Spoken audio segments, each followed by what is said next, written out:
dalam pandangan secara umum, manusia itu terbagi 3 kelompok. Ada manusia seperti makanan. Bagaimana makanan itu? Makanan itu dibutuhkan oleh setiap orang.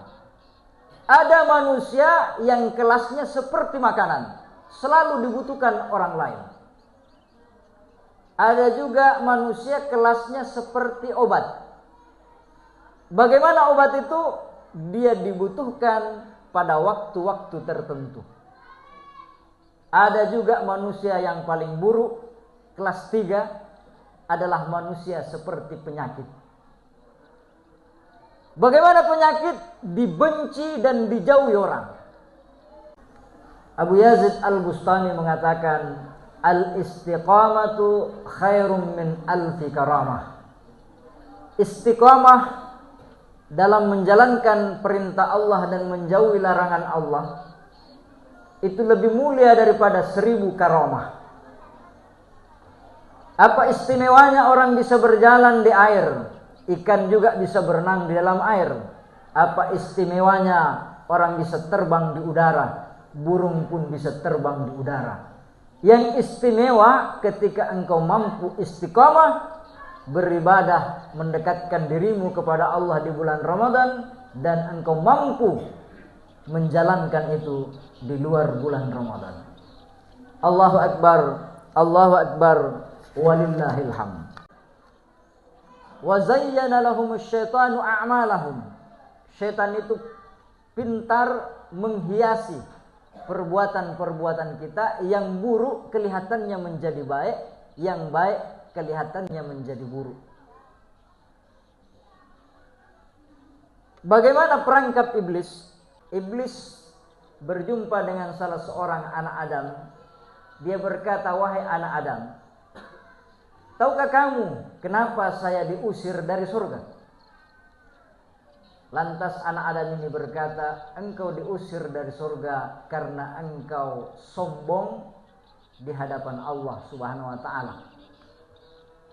Iblis dengan tipu dayanya, dia berkata, saya tidak sujud kepada Nabi Adam bukan karena saya membangkang kepada Tuhan, tapi saya tidak mau sujud kepada selain Allah. Iblis ingin mengatakan bahwa saya tidak sujud kepada Tuhan karena saya bertauhid kepada Tuhan. Ada ungkapan dari Syekh Jalaluddin Rumi, beliau berkata, Tuhan yang kita sembah di bulan Ramadan adalah Tuhan yang sama kita sembah di luar bulan Ramadan. Namun mengapa caramu beribadah berbeda ketika di bulan Ramadan dan di luar bulan Ramadan? Pertanyaan ini menusuk ke dalam batin kita. Mengapa saat Ramadan hati kita terasa hidup, tapi ketika Ramadan berlalu hati kita pun menjadi surut? Kenapa ketika Ramadan datang kita beramai-ramai membaca Al-Quran, ramai-ramai kita datang sholat berjamaah, kita hidupkan suasana ibadah kedekatan kepada Allah Subhanahu wa ta'ala. Tetapi setelah Ramadan berlalu, kebiasaan itu pun mulai pudar dan kita kembali kepada kebiasaan kita yang lama. Apakah cinta kita hanya sebatas itu? Hanya sebatas momen Ramadan? Cinta sejati tidak tergantung oleh momen dan keadaan. Cinta sejati tidak tergantung dengan suasana. Tetapi cinta sejati kepada Tuhan, kitalah yang menciptakan momen itu. Dalam Al-Quran Allah menggambarkan bagaimana sifatnya orang mukmin, orang muttaqin. alladzina yunfiquna fis sarra'i wad dharra. Orang-orang yang senantiasa berbuat baik, senantiasa membelanjakan hartanya dalam keadaan susah maupun senang. Dalam keadaan susah cintanya tetap menyala, dalam keadaan senang cintanya pun tetap tambah menyala. Maka jangan Ramadan berlalu, cinta kita kepada Allah pun berlalu.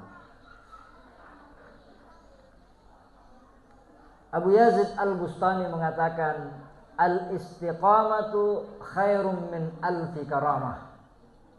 Istiqamah dalam menjalankan perintah Allah dan menjauhi larangan Allah itu lebih mulia daripada 1000 karamah.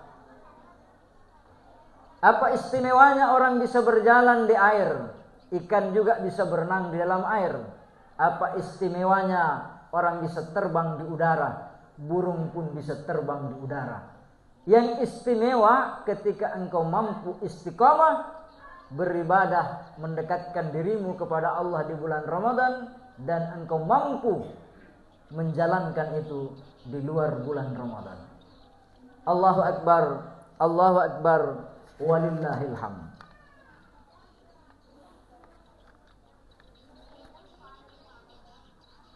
Semenjak senja akhir daripada bulan Ramadan terbenam, maka sahut-sahut kita dengar takbir dari rumah ke rumah, dari surau ke surau, dari masjid ke masjid, dari kampung ke kampung. Takbir, tahmid, tahlil, tasbih, pujian-pujian itu kita lantunkan kepada Allah sebagai tanda rasa syukur kita bahwa kita telah selesai menunaikan kewajiban kita Ramadan dengan puasa, dengan zakat dan ibadah-ibadah lainnya. Entah mengapa, manakala matahari Ramadan terbenam, datang malam 1 Syawal, berubah perasaan kita. Yang awalnya sedih karena kepergian Ramadan berubah menjadi gembira. Yang awalnya sukar menjadi mudah. Hati yang tadinya digenangi air kebencian berubah menjadi hati yang penuh dengan cinta kasih. Kumandang takbir bagi orang-orang yang jauh di rantau, mengingatkannya kepada kampung halamannya yang jauh di mata. Teringatlah dia sungai di mana dia mandi di masa kecilnya. Teringat lapangan di mana dia bermain bersama teman-temannya. Teringat dia kepada ayah dan ibunya dan sanak keluarganya. Kampung yang jauh di mata. Sehingga orang-orang yang berada di perantauan berupaya bagaimana bisa dia kembali ke kampung halamannya untuk berkumpul bersilaturahmi bersama karib kerabatnya. Rasulullah sallallahu alaihi wasallam digambarkan, yuhibbu Rasulullah sallallahu alaihi wasallam ayyuqabilal 'ida bisyarri bil bishri was surur. Adalah baginda Rasulullah menyambut hari raya Idul Fitri dengan wajah yang ceria dan hati yang bahagia. Hati yang gembira penuh dengan rasa bahagia. Wa taubati 'ala Allah wan nadmi 'alal khataya. Rasulullah menyambut hari raya dengan bertaubat dan menyesali perbuatan-perbuatan yang telah lalu. Wa musalahatil khusum wal akhdhi bi nasiril mazlum, dan berupaya mendamaikan perselisihan dan menolong orang-orang yang terzalimi. Wasilatil arham wal ihsani ilal fuqara, menyambung silaturahim dan berbuat baik kepada para fakir miskin. Wa ziyaratil aqarib, dan mengunjungi karib kerabat. Allahu Akbar, Allahu Akbar, walillahil hamd. Lebaran bukanlah baju baru. Lebaran bukanlah kendaraan istimewa. Laisal aidu liman tajammala bil libasi wal markub. Innamal aidu liman ta'atuhu tazidu. Lebaran bukan pakaian baru, bukan kendaraan mewah, tapi lebaran bagi orang yang ketaatannya semakin bertambah kepada Allah. Innamal aidu liman ghufirat lahu dzunubuh. Hari raya adalah hari kemenangan bagi orang yang diampuni dosanya. Allahu Akbar, walillahil hamd.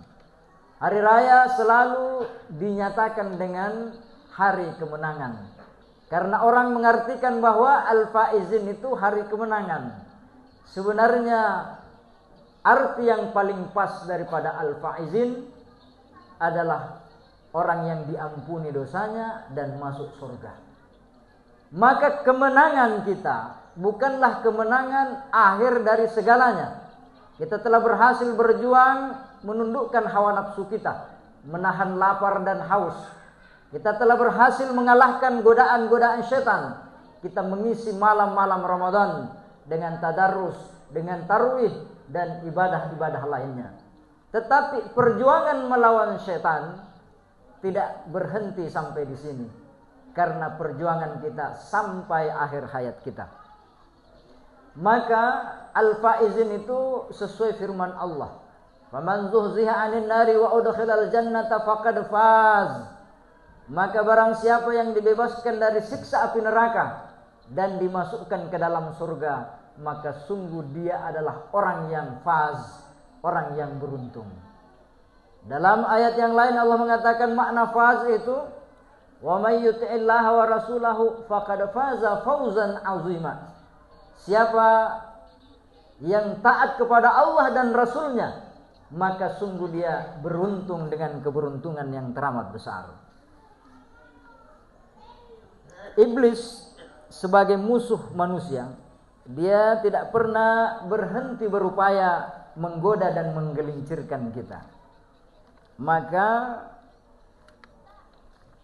kita harus waspada. Iblis yajri majrad dami, dia mengalir dalam darah kita seperti darah yang mengalir dalam tubuh kita. Tidak terasa bagaimana iblis meniupkan godaannya, tipuannya. Wa zayyana lahumus syaitanu a'malahum. Syaitan itu pintar menghiasi perbuatan-perbuatan kita. Yang buruk kelihatannya menjadi baik, yang baik kelihatannya menjadi buruk. Bagaimana perangkap iblis? Di antaranya ada dialog. Iblis berjumpa dengan salah seorang anak Adam. Dia berkata, "Wahai anak Adam, tahukah kamu kenapa saya diusir dari surga?" Lantas anak Adam ini berkata, "Engkau diusir dari surga karena engkau sombong di hadapan Allah Subhanahu wa ta'ala." Iblis dengan tipu dayanya, dia berkata, "Saya adalah makhluk yang pertama yang diciptakan lebih dulu daripada Nabi Adam. Saya adalah makhluk yang pintar, saya adalah makhluk yang lebih kuat daripada Nabi Adam.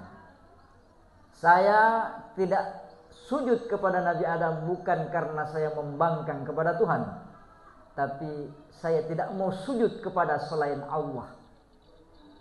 Iblis ingin mengatakan bahwa saya tidak sujud kepada Tuhan karena saya bertauhid kepada Tuhan.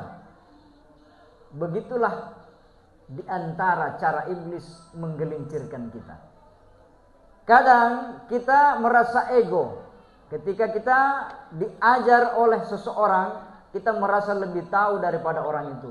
Betapa banyak orang yang tidak lagi mendengarkan ucapan-ucapan, nasihat-nasihat daripada ulama. Karena dia menganggap, ulama kan bisa benar, bisa salah. Betapa banyak orang, dia merasa dirinya lebih saleh, lebih paham agama. Dia merasa dirinya bisa menghakimi siapapun. Kalau kita lihat di media sosial, tidak ada seorang pun di Indonesia ini yang tidak dicaci maki. mulai dari pejabat yang tertinggi presiden sampai kepada RT, mulai dari ulama yang paling saleh yang dianggap alim sampai kepada ustaz yang tinggal di kampung.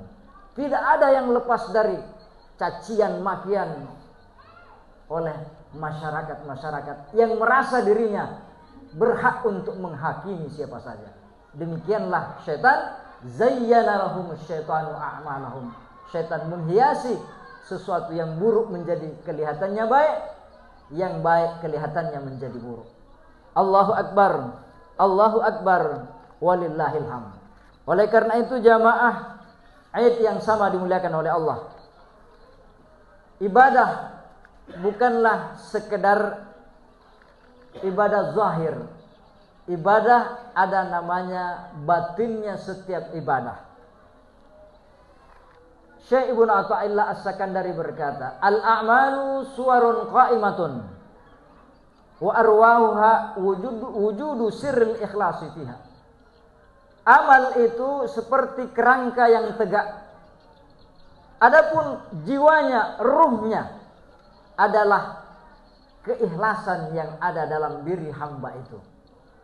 Jadi meskipun kita salat beratus-ratus rakaat, meskipun kita mengaji khatam berkali-kali, kalau tidak ada rahasia keikhlasan dalam amal tersebut, maka amal itu tidak hidup seperti manusia yang tidak punya ruh. Kenapa orang rela menghabiskan uangnya berjuta-juta untuk menunaikan ibadah haji? Karena ruh di dalam ibadah itu. Kenapa orang rela mengorbankan nyawanya demi membela agamanya? Karena ada ruh keikhlasan di dalamnya. Maka kita perlu menjernihkan puasa kita. Lebih jernih lagi dengan memahami batinnya. Di antaranya, kita ketika berpuasa menahan lapar dan haus selama 14 jam. Tapi rasa haus dan lapar itu hilang hanya dengan makan dan minum 14 menit. 14 jam itu hilang dengan 14 menit. Apa maknanya? Maknanya bahwa itulah kenikmatan dunia. Kenikmatan dunia hanya sebentar sekali dan hanya sedikit sekali. Kemudian di antaranya bahwa ibadah Ramadan ini kita berpuasa karena kita melihat bulan. Kita berbuka 1 Syawal karena melihat bulan. Hendaknya sepanjang hidup kita berpuasa karena melihat keberadaan pencipta bulan itu.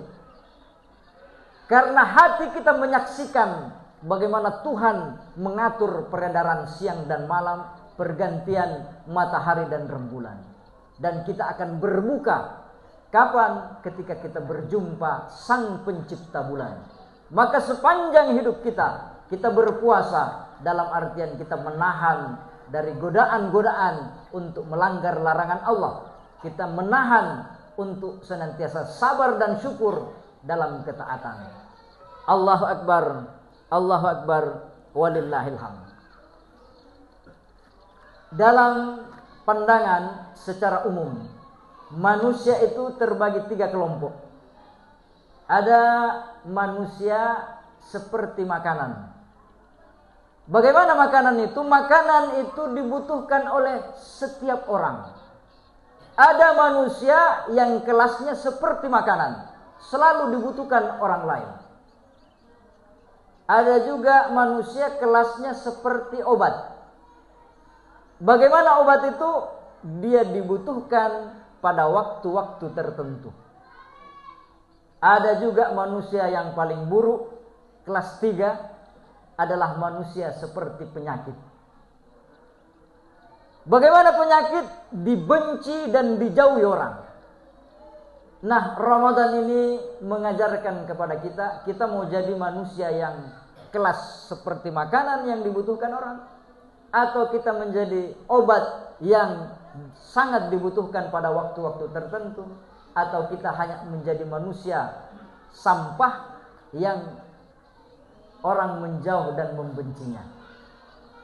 Allahu Akbar, Allahu Akbar, walillahil hamd. Hendaknya Ramadan yang telah kita lalui mendidik kita untuk menjadi orang yang punya rasa empati, rasa belas kasihan, sebagaimana dicontohkan oleh Rasulullah SAW. Itulah esensi daripada zakat fitrah.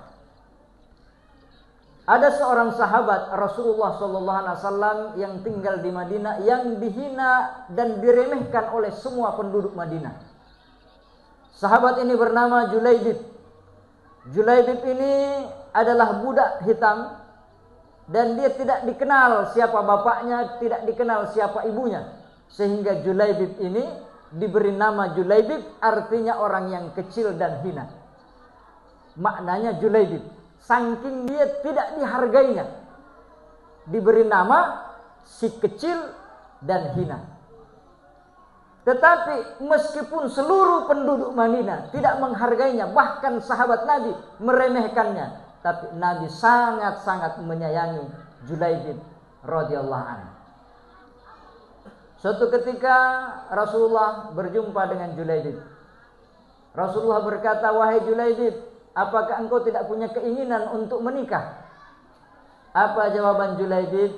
"Ya Rasulullah, adakah perempuan yang ingin menjadikan saya suami? Adakah orang tua yang ingin menjadikan saya menantu? Saya ini hitam, jelek, hidungnya bengkok, dan kakinya pincang, matanya juling." Begitu hinanya Julaibib. 2 kali Rasulullah bertanya lagi, "Wahai Julaibib, apakah engkau tidak punya keinginan untuk menikah?" Julaibib menjawab dengan jawaban yang sama. Ketiga kalinya Rasulullah bertanya dengan pertanyaan yang sama, "Wahai Julaibib, apakah engkau tidak punya keinginan untuk menikah?" Maka Julaibib mengatakan, "Saya kepengen sekali ya Rasulullah, tapi semua perempuan di Madinah tentu akan menolak saya." Rasulullah SAW begitu sayang dengan Julaibib, dia genggam tangannya, dia jalan, dia gandeng, "Ayo kita menuju kepada sebuah rumah pemilik orang Ansar." Maka pergilah Rasulullah bersama Julaibib. Gembira sang pemilik rumah menyambut Rasulullah dan Julaibib, karena dia menyangka yang akan melamar anaknya adalah Rasulullah SAW sendiri. Tapi alangkah kagetnya ketika Rasulullah mengatakan, "Saya datang menyampaikan lamarannya Julaibib yang ada bersama saya." Dengan spontan orang tua daripada perempuan ini menolak, "Minta maaf ya Rasulullah, tentu tidak layak anak saya bersanding dengan Julaibib yang hitam jelek, matanya juling, hidungnya bengkok dan kakinya pincang. Apakah Anda ingin menghinakan rumpun keluarga saya, wahai Rasulullah?"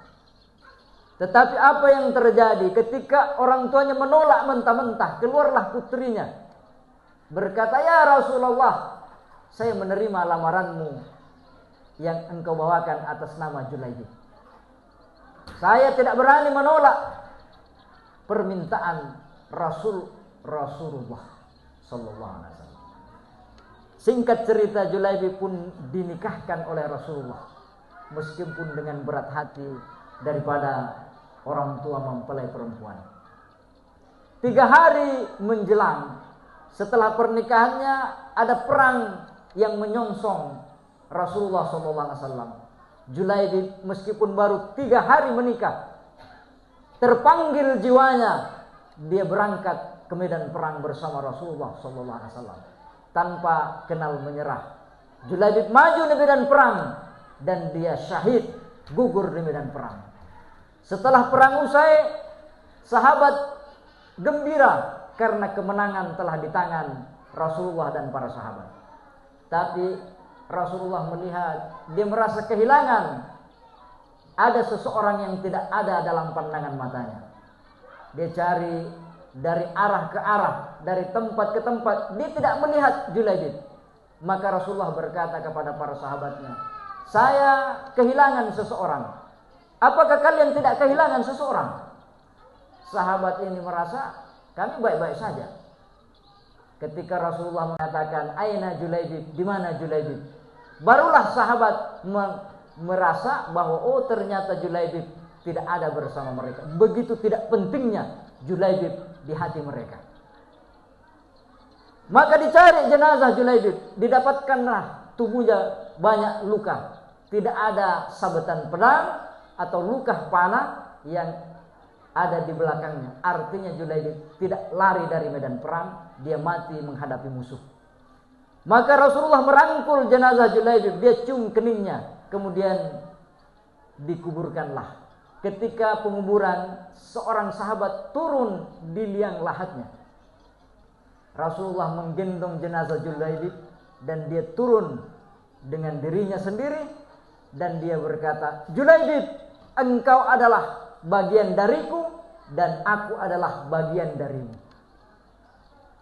Umar radhiyallahu an berkata, kami merasa andaikan kamilah Julaibib yang dipanggil oleh Rasulullah, engkau bagian dariku dan aku adalah bagian darimu. Apa artinya dari kisah ini jamaah sekalian yang sama berbahagia? Mungkin dalam kehidupan ini kita sering meremehkan orang karena fisiknya. Mungkin kita sering meremehkan orang karena tidak punya pekerjaan sama sekali. Mungkin kita sering meremehkan orang karena dia bukan keturunan siapa-siapa. Ini tidak sama sekali dicontohkan oleh Rasulullah SAW. Mudah-mudahan berkah daripada Ramadan ini menambah kecintaan kita kepada Allah, kecintaan kita kepada Rasulullah, dan kecintaan kita kepada sesama. Allahu Akbar, Allahu Akbar, walillahil hamd. Barakallahu li wa lakum fil Qur'anil azim wa nafa'ni wa iyyakum bima fihi minal ayati wa dzikril hakim. Aqulu qouli hadza wa astaghfirullah li wa lakum fil Qur'anil azim.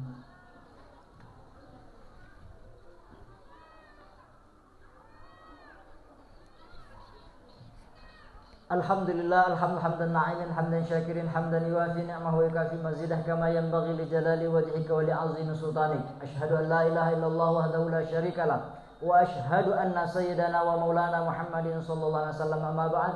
Fa ya ibadallah ittaqullaha haqqa tuqatih wa la tamutunna illa wa antum muslimun. Allahumma shalli ala sayyidina Muhammad wa ala ali sayyidina Muhammad kama shallaita ala sayyidina Ibrahim wa ala ali sayyidina Ibrahim fil alamin innaka Hamidum Majid.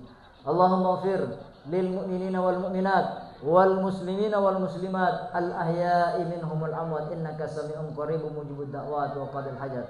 Rabbana ighfir lana dhunubana wa israfana fi amrina wa tsabbit aqdamana wansurna 'alal qaumil kafirin. Rabbana taqabbal minna salatana wa siyamana wa zakatana wa jami'a a'malina. Rabbana ighfir lana wa li ikhwanina alladzina sabaquna bil iman wa la taj'al fi qulubina ghillan lil ladzina amanu rabbana innaka ra'ufur rahim.